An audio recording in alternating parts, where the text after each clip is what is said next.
Niin, Jenni, miltä tämä ensimmäiset puoli vuotta nyt on Nuijanvarressa tuntunut? Kiitos Pekka kysymästä. Ihan 3 kuukautta on mennyt hyvinkin vauhdikkaasti ja tässä vielä totutellen, mutta mielenkiintoista ja uutta ja ihmeellistä ja ihan mukavaa. No, sehän on hyvä kuulla.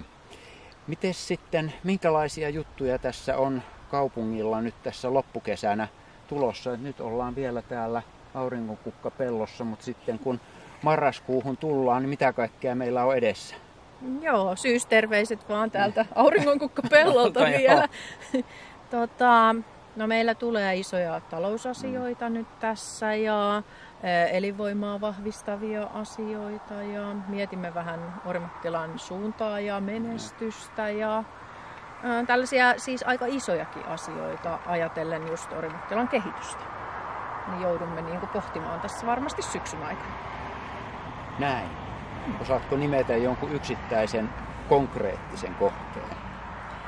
No en ehkä paljastaisi vielä tässä kohtaa, mutta näkisin tosi tärkeänä, että pohdimme tosi tarkasti ja mietimme niitä asioita ja sitten sitä juurikin, että mihin suuntaan haluamme, että Orimattila kehittyy ja kasvaa. Niin.